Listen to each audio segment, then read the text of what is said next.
A win's a win, right? And that was the biggest freaking win the 49ers have had in 5 or 6 years, probably 6 years. They get full credit for beating the Seahawks. A lot of people didn't expect the Niners would win. I thought they would win in Seattle, but they haven't done it up there in a long time. It's like the Yankee Stadium of football environments. It's a big stage. It's a lot of pressure. It's tough to play up there. The Niners won by 1 inch. Had Dre Greenlaw not made a heroic play, Niners might have lost that game. They all should be thanking him right now. But he did make that play. I want to go through the coach's film and just show you how close this game really was, how it could have gone either way, and if the Niners and Seahawks play again in 2 weeks, as they probably will, it's sort of a Joe Frazier, Muhammad Ali 3 type of deal. It probably will come down to the final play as well. So I want to show you how razor thin the margin was in this game and why it broke the Niners' way. Mostly starting with Dre Greenlaw. Let's start with him. Here it is. Final play of the game. I like to go Tarantino and start at the end and then work back to the beginning. Here's Greenlaw right here. What I thought was interesting, this came right after the play where Fred Warner was looking like he was either holding or tangled up with Jacob Hollister. I'll get to that later.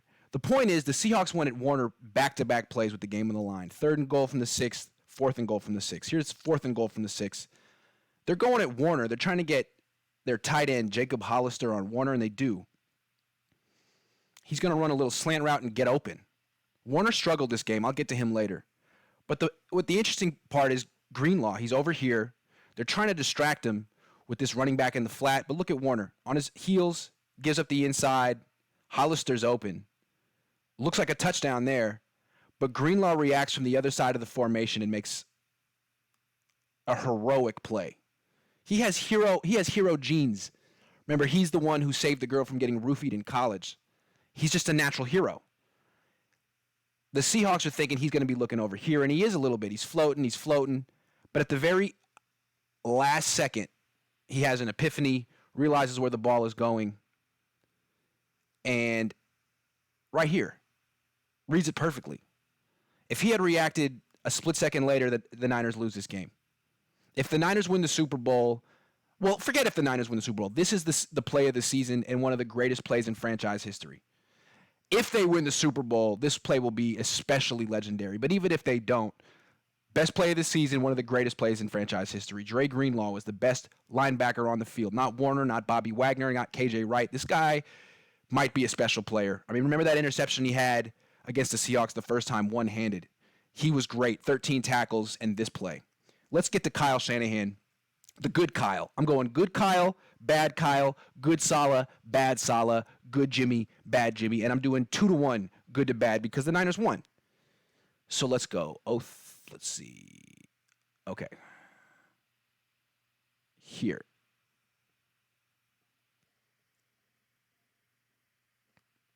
Yeah. Okay. 2nd and 4, 30-yard line of Seattle. First touchdown of the game for the Niners, 3-0. So what you need to what I thought was interesting was the first game against the Seahawks. The Seahawks really shut down the Niners' run game. They did this 1, 2, 3, 4, 5, 6 across the front with 2 linebackers behind them. It's pretty much what the Patriots did to the Rams in the Super Bowl. It's what the Seahawks did to the Niners, Week 10. And the Niners didn't have any answer for it. It's tough to run between the tackles against this front. So Kyle Shanahan found another way to run the ball. He didn't just concede, go to the shotgun and throw the ball around. He stayed with his offensive identity, Garoppolo under center, and found a way to run the ball. They're a run-first team. How'd they do it? Hold on. They faked the run first to Raheem Mostert, get all these defenders to commit up the middle, then hand the ball off to Deebo Samuel on a little end around. This is the best play in the Niners offense right now. It's a hell of a play. Notice real quick, though, look at the blocks from Kittle, Joe Staley right here on Clowney. No, on McDougal, the strong safety. And then finally, up here is going to be a great block that springs him the rest of the way. 44, use check. Taking out this defensive back right here. Deebo Samuel does the rest.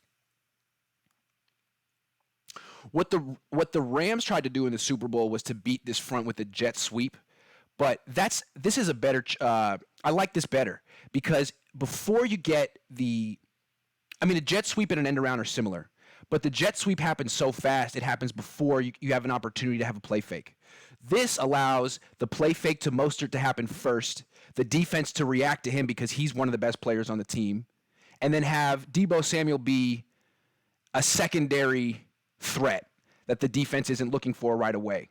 Remember, what the Rams did was they tried to do a jet sweep, which was took the play fake out of it. The guy's coming around right quick. These guys are both in position to take away a jet sweep. But if you have the play action first, this guy gets sucked into the play.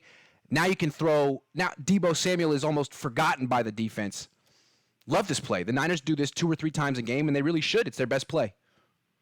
All right. Another good Kyle moment. Third quarter. Let's see. Early on. Well, midway through. Wait.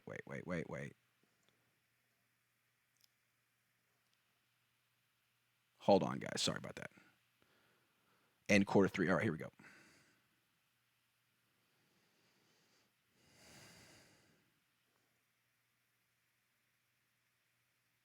.446. Here we go.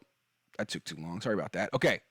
So again, the Seahawks trying to take away the Niners' run game, selling out to stop it. All these guys along the line of scrimmage. 1, 2, 3, 4, 5, 6, 7, 8. Again, daring the Niners to throw the ball. So they do throw the ball this time instead of tossing an end around to Deebo Samuel. But it's a very tricky play. This is a version of an RPO from under center. I'll show you how it works. These guys are all blocking run. He thinks he's getting the ball. Jimmy Garoppolo has the discretion to hold it and throw the ball to Deebo Samuel. So if you look, Kyle Shanahan gets 10 Seahawks defenders to run away from where the ball's going. And he gets one-on-one Deebo Samuel against Shaquille Griffin. Real close to being a touchdown. I mean, it's really hard to take something away from the 49ers. You have to have a great plan and great players to stop the Niners. You want to take away their run game? They can throw to Deebo Samuel. They can run end arounds. I mean, there's so many things the Niners offense can do. Taking away one doesn't really help you. You want to take away their run game, they can do this. It's a 24-yard gain, almost a touchdown. You really kind of have to play them straight up and have great players on defense. The Seahawks don't have that. They tried to make them one-dimensional. They have a pretty good dimension right here. One thing I would notice, though, on these RPOs, the offensive lineman can't be more than 1 yard downfield. Garland was close. Let's see where he was exactly. Garland, at the time of the release, right there. Yeah, he's 1 yard downfield. All right, good play. Love it. The RPO. Remember I asked Kyle Shanahan about why he didn't run more RPOs the last couple of years, and he made fun of me? Well, he's running them a lot this year. He ran a ton of RPOs this year. So, you're welcome, Kyle. Now let's go to bad Kyle late in the game. This isn't a play design. It's a game management call from a head coach. His play designs have been terrific all year, but this moment I didn't get. First of all, let's start from the third down play. You had third and, what is this? 3rd and 17. Okay? So you're thinking we're going to punt in the next play. We're backed up. But they throw this screen to Mostert, who's a hell of a player, makes this guy miss right there, hell of a juke, and gets 16 of the 17 yards. Let's look at that juke in slow motion. Some people say he's just a punt gunner. No. He's a really, really good running back. And he's a weapon as a receiver. Anyway, he gets 16 of the 17 yards, gets it all the way to the 30-yard line, 4th and 1 from the 30. What does Shanahan do? 3:23 left in the game. Let's see exactly how much time is left in the game. I don't like this call. 2:34 left in the game, 4th and 1. Yeah, they're backed up on their own 30, but still. They're up 5. What does he do?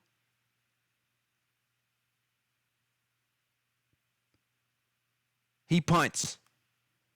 I don't like this. I would have went for it on 4th and 1. The analytics say you should pretty much always go for it on 4th and 1 unless you're backed up inside your 20 and you have a lead of less than 3. They had a lead of 5. The reason I object with this right here is because the Niners defense hadn't stopped the Seahawks offense from driving down the field at all in the second half. They were tired. What you're hoping here is the defense will close the game out with a stop. And they haven't been able to do that pretty much the second half of the season. They hadn't gotten to stop the second half of this game. Your offense is the best part of your team. It used to be the defense. Now it's the offense. Close the game out with your offense. It's 4th and 1. Get 1 yard. You can do it. You can do it. Get 1 yard. It's less than 1 yard. You got Raheem Mostert. You got George Kittle. You got all kind of options. There's no way the Seahawks can cover all of them.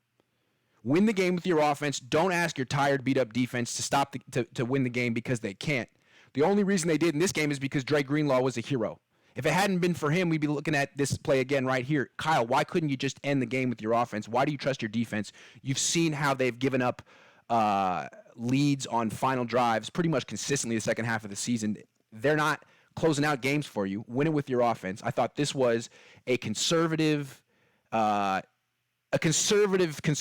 call from an otherwise aggressive coach. Uncharacteristic, although he seems to get conservative in these game management type situations a lot. Something to watch in the playoffs. That's the end of Kyle. Let's go to Saleh. First quarter early. This is the first 3rd down. This is good Saleh. A lot of people saying, why doesn't he blitz more? Why isn't he bringing more pressure? Well, let's look what he does on this one. This is what? 3rd and 9. Okay.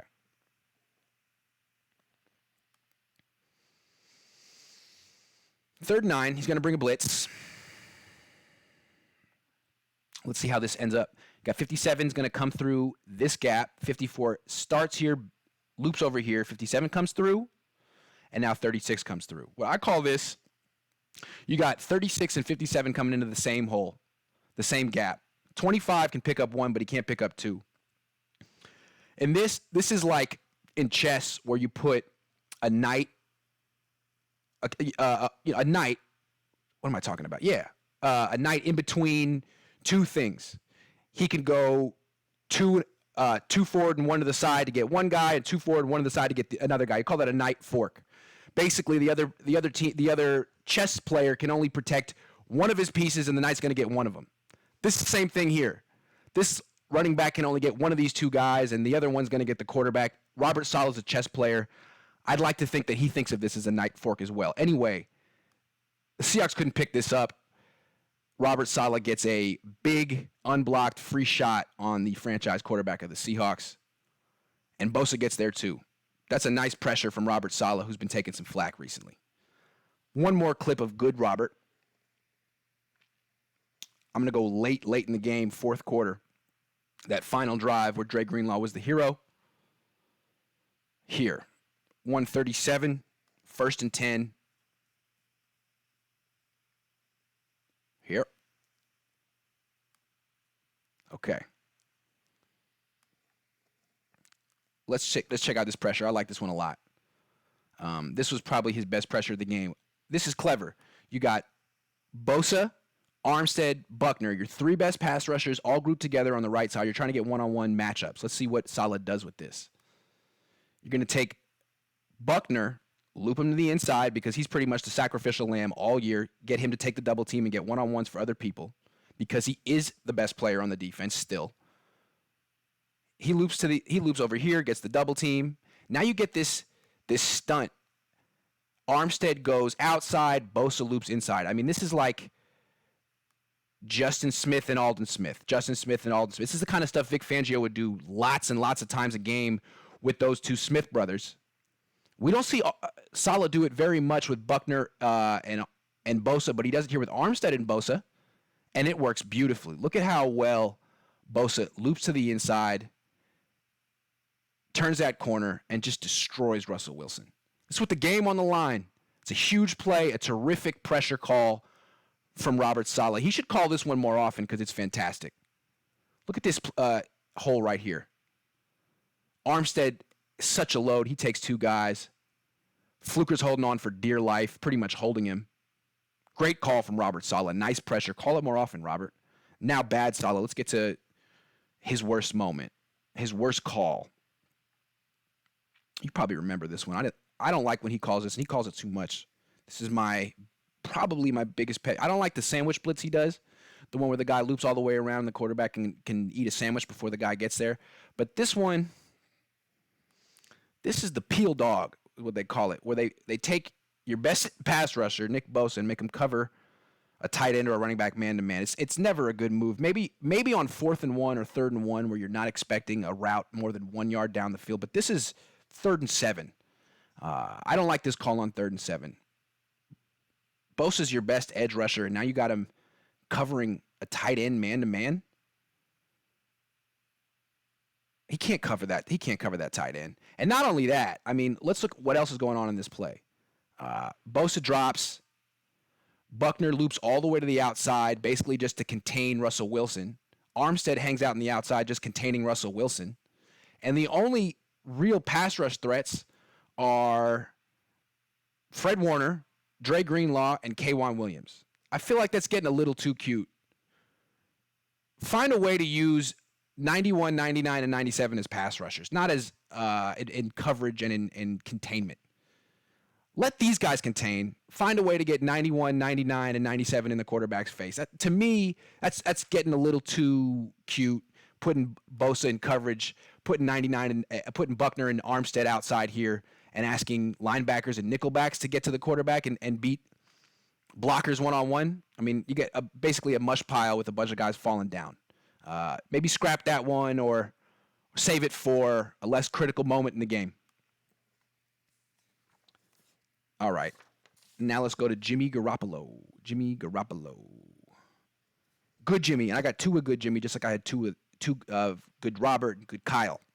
First quarter, 10:30 something or other. 6. Here we go. All right. 2nd and 2. This is remember the group Pretty Ricky? This is Pretty Jimmy, if you know what I mean. Pretty Ricky had hits back in 2005 and 6. Pretty Jimmy has hits in 2009, 2019, and 2020. So it's just a play action boot to his left, but it's just a really pretty turn of his hips. Throw in between 4 defenders. Watch it from the end zone. Even prettier. Pretty Jimmy. 5 in the morning. I'm up talking with you. See, that's pretty Jimmy. That's the song he sings when he makes these throws. You know what I'm talking about. That was pretty. I think my dad has no idea what I'm talking about if he's listening right now. Sorry, Dad. You don't know about Pretty Ricky. But your kids will love it. Your grandkids. All right, let's go to one more good Jimmy. This is 3rd quarter, 5:46. I had to edit out some words from that Pretty Jimmy song, Pretty Ricky. Right, let's go 5:46.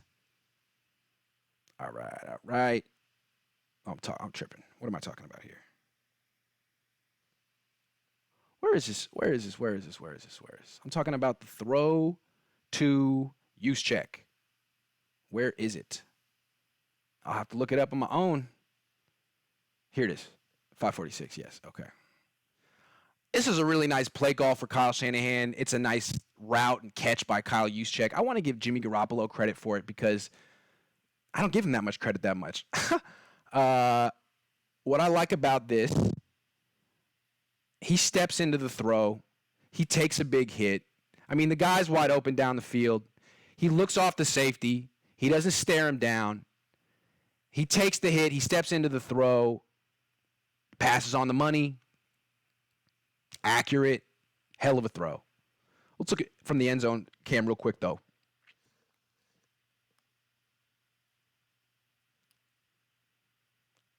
He cuts inside. He goes outside. Doesn't carry him. Nice play design. Beautiful throw from Jimmy Garoppolo. Let's do bad Jimmy real quick. Because there was one bad Jimmy moment that I found. Even though this was his best game of his career by far. By far. Even better than the one in New Orleans, I would say. This was a tougher stage, more pressure. Okay. Let's see. Let's look at it from over here. This is 2nd and 7. Garoppolo's going to have his eyes on George Kittle running a crossing route. Let's see what happens. Kittle is here. Juszczyk is here. These are the two guys you got to watch. Kittle runs the crossing route. He's the number one read as he usually is. Garoppolo's looking at him. Double covered. Juszczyk open. Garoppolo sacked. Locked on to the first read. Didn't get off it quickly enough when he saw it was double covered. Here's Kittle. Here's the bracket right here. Get off of that. Don't look. Don't stop staring at it. Stop staring at it. Stop staring at it. Stop staring at it. It was bracketed the entire way. Juszczyk's open. Get to your next read. It's 2nd and 7. You don't have to go to Juszczyk either. You can go to your running back over here. There's options. Either one. Get something. Don't take this sack. Excellent game from Jimmy Garoppolo. These are just little things. I bring this up because he did this last week too. He got sacked 6 times in the second half against the Rams, and some of the sacks were his fault. He can clean this part up of his game. He's been cleaning up a lot of stuff of his game. He's improved big time since training camp. Big time. This is one more way he can improve, and it's subtle stuff like this. Check it down. Don't take that sack. All right. Mostly an excellent game from Jimmy Garoppolo. Let's get to the stock up section, and I'm going to go fast. Fourth quarter, 6:34, Joe Staley. I wrote him off after the first game against the Seahawks. He was terrific in his second chance against Jadeveon Clowney. Let's give him some props. I was telling him to retire. Sorry, Joe. Here he is right here. 3rd and 5, Jadeveon Clowney. Ate his lunch last game multiple times. Let's watch Joe Staley right here get some revenge.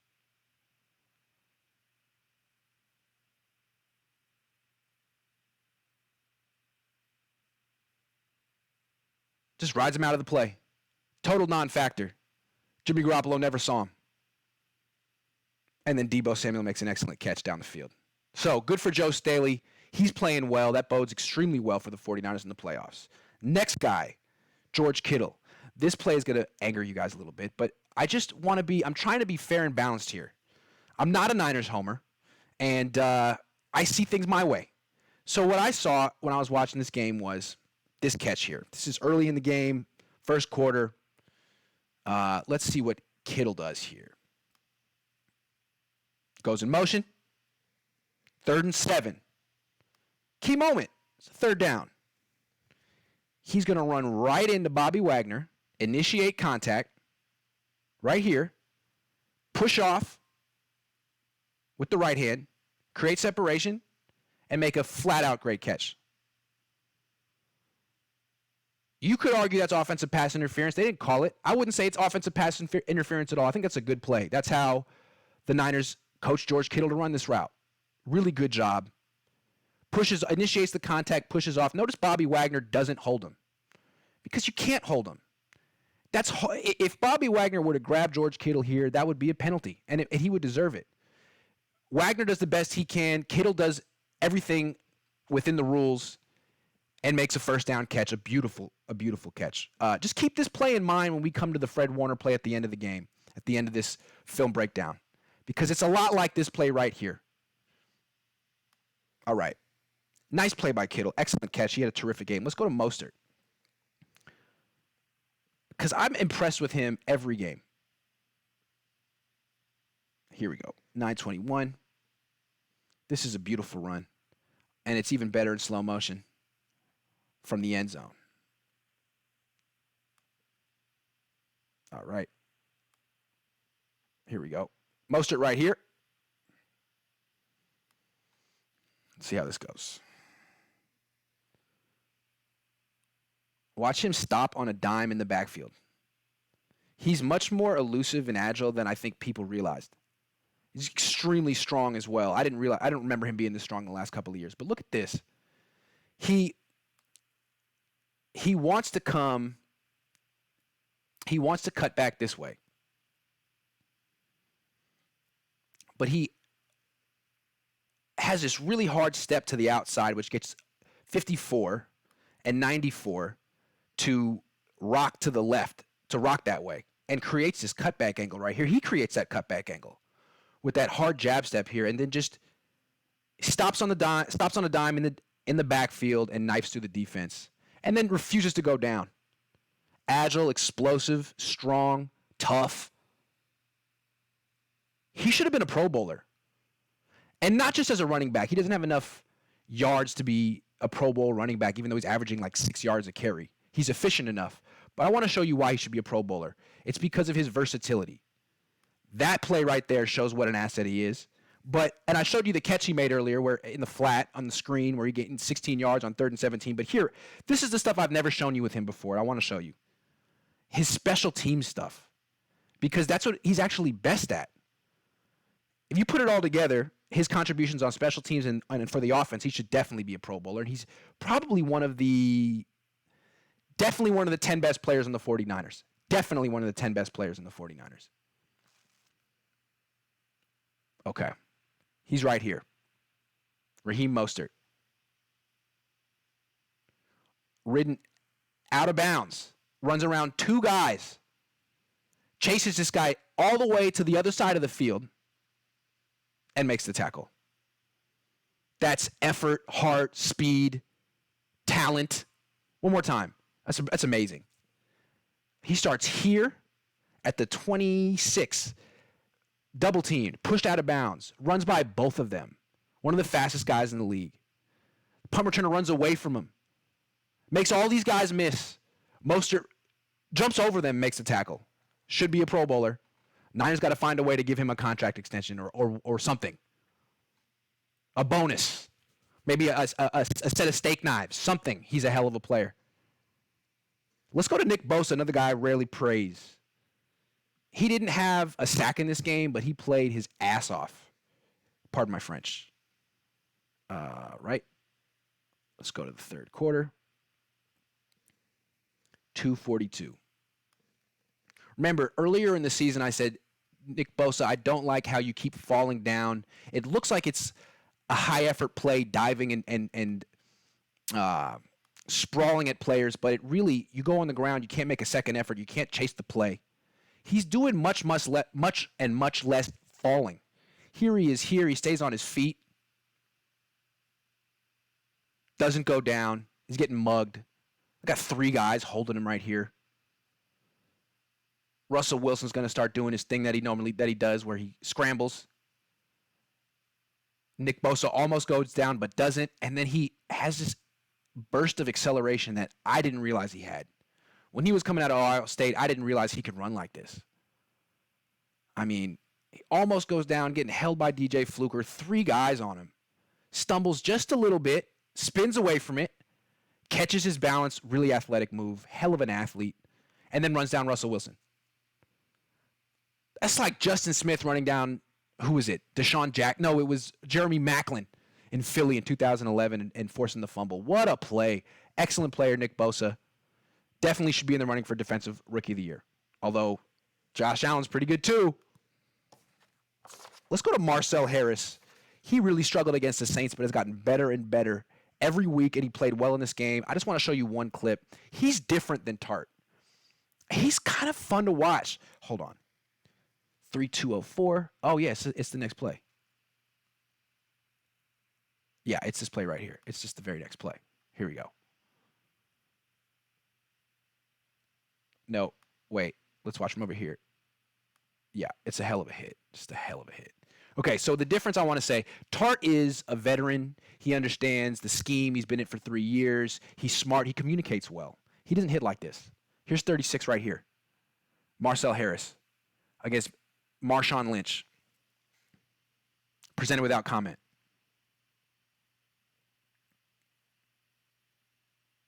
Knocked him back. Okay, I had one comment. I don't think Jaquiski Tart hits like that. Now, Jaquiski Tart's probably still he is a better player than Marcel Harris, but this guy is improving every week. And they'll be okay with him in the playoffs if he has to play. He's not a liability. In fact, he's an enforcer in a way that Tart isn't. He might have a future as a starting strong safety for the Niners in the near future.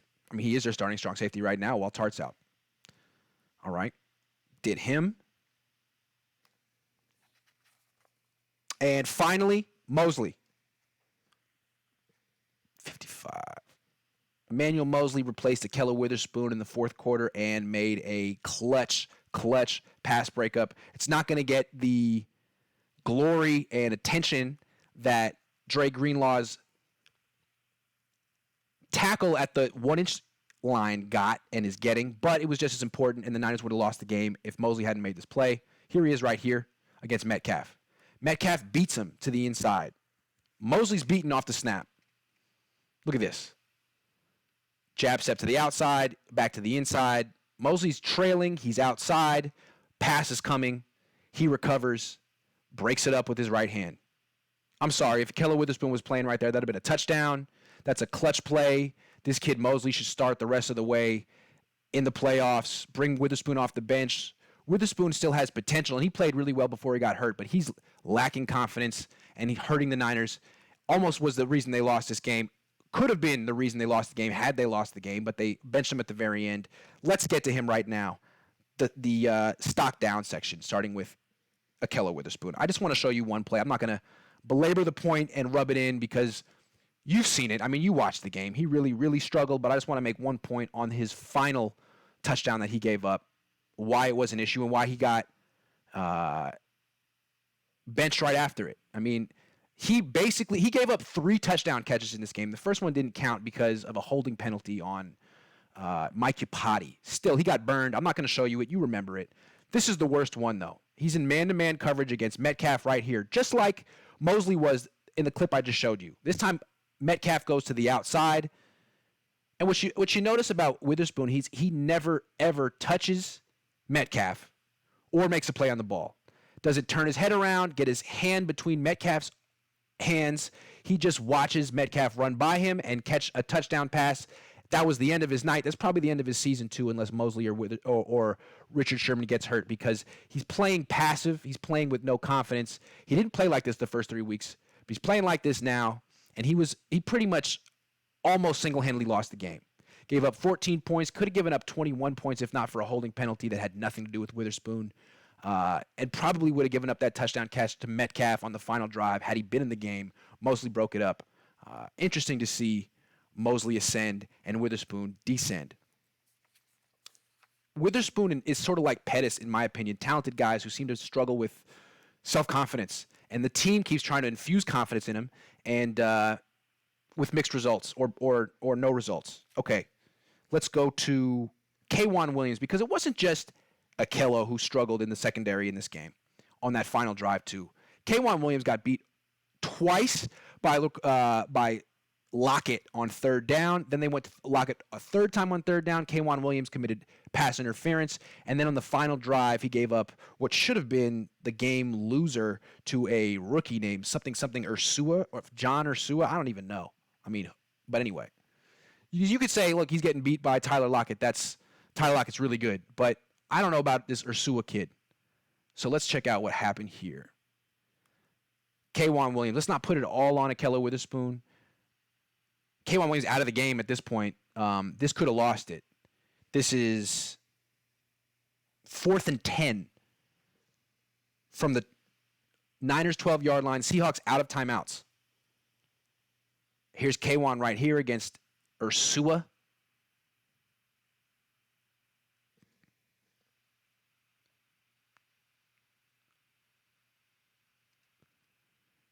Gives up the separation. Gives up the catch. I mean, almost gives up the touchdown. Hey, good tackle. That's a clutch tackle, too. At least he didn't give up the touchdown, but still giving up 9.5 yards in that situation. The Seahawks went after him almost as relentlessly as they went after Ahkello Witherspoon. And it's interesting, they didn't go after Richard Sherman at all. They gave him the utmost respect, which begs the question, why did they get rid of him in the first place if they respect him so much? I mean, come on. Anyway, enough of him. Let's go to the pass rush real quick. I showed you what Robert Saleh is trying to do to beef it up, but why does he have to beef it up? What does this tired pass rush look like? I'll show you. Here. Third quarter, 7:55, second half of the game where the Niners start to wear down historically, or this season at least. 3rd and 5.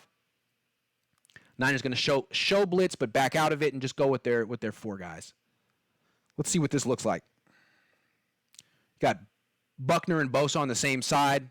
They're going to run a little stunt, which is terrific. I mean, this is what Fangio would do with those guys. It's what Saleh should be doing more with those guys. It's the right call on 3rd and 5.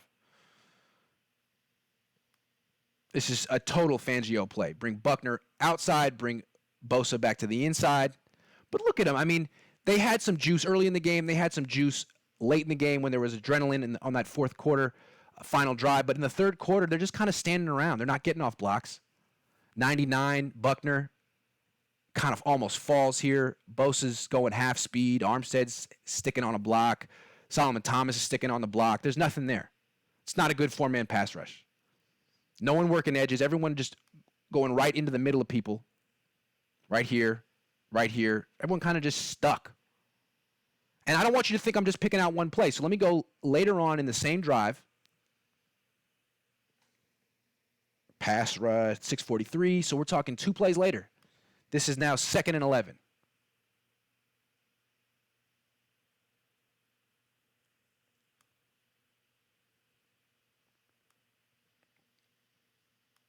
Here.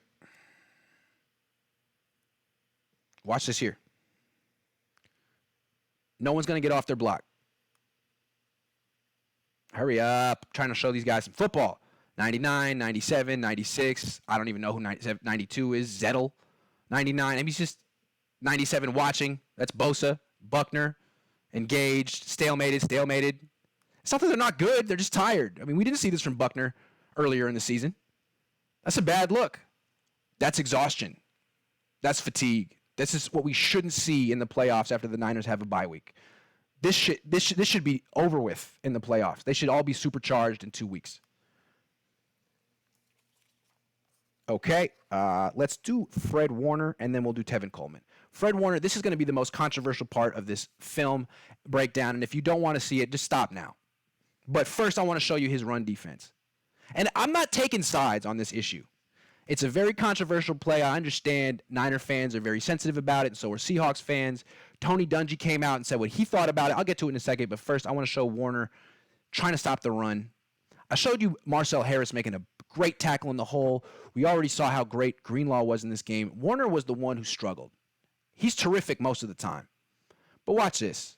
Marshawn Lynch, this is Warner's chance to really stick him, and he whiffs. I mean, Marcel Harris didn't miss his chance. Dre Greenlaw didn't miss his chance. Just a forgettable game from an excellent player in Fred Warner. But the play I want to talk about is the second to last play, the one where he got away with what looked like holding. The NFL said they reviewed this play. Do you really believe that? I don't know. It seemed kind of like it was a CYA cover your, you know what I'm talking about. Anyway, they said they reviewed it. There was no official review that the viewing audience was privy to. They didn't stop the game. And I showed you that play with Kittle and Bobby Wagner earlier. So, what happens? This is 3rd and goal from the 6-yard line. 48, again on Warner. This is the matchup they wanted on the 2 final plays. Maybe they see something in Warner. Anyway, just like, well, let's look at it from the other way. Anyway, just like Kittle ran into Wagner and pushed off, Hollister's trying to do the same thing, basically. Although he never actually gets to push off because Warner just hugs him.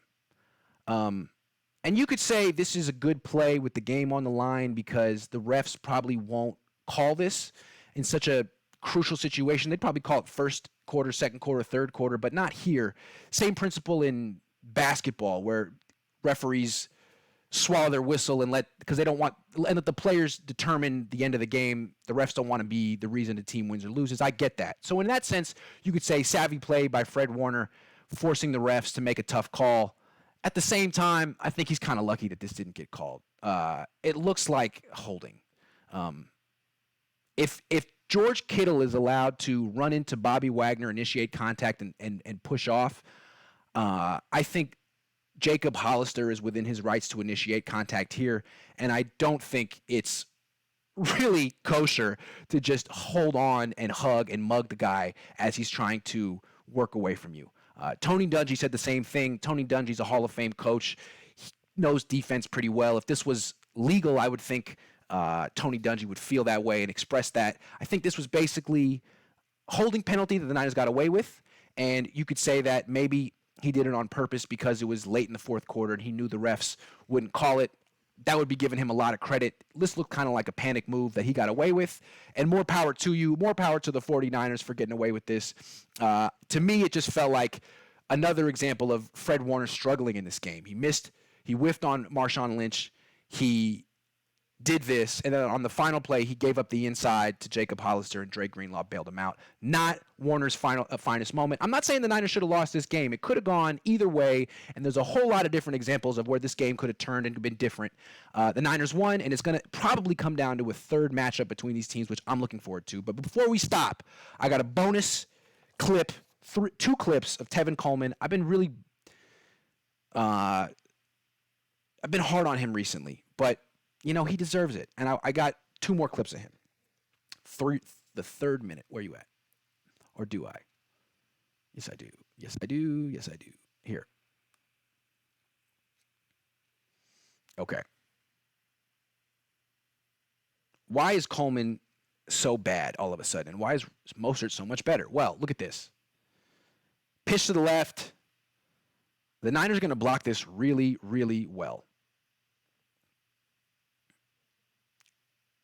They really, really seal the edge.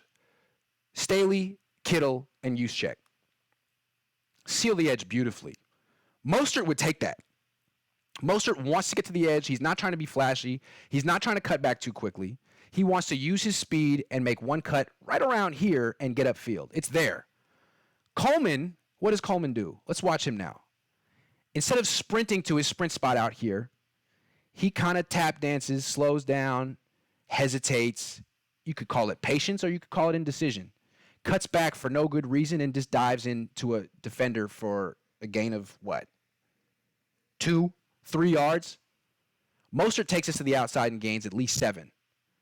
Coleman cuts back prematurely and gains 3. So, to me, he has issues, a lot of issues. Sometimes he has issues reading the play. This is an issue of not trusting his own speed and burst. Get outside. You're supposed to be a speed rusher, a speed runner. Okay, final Coleman. And this one was not a lack of burst or not a lack of reading the play, but this is just, to me, not being locked into the game plan. Not even really knowing the play. This is the most concerning thing I've seen from him. Although we saw against, was it Atlanta, where he couldn't even get his head around to find a pass in the flat when he's running a swing route. Sometimes he doesn't seem fully engaged in the game. And I don't get that because they're paying him an awful lot of money to be engaged.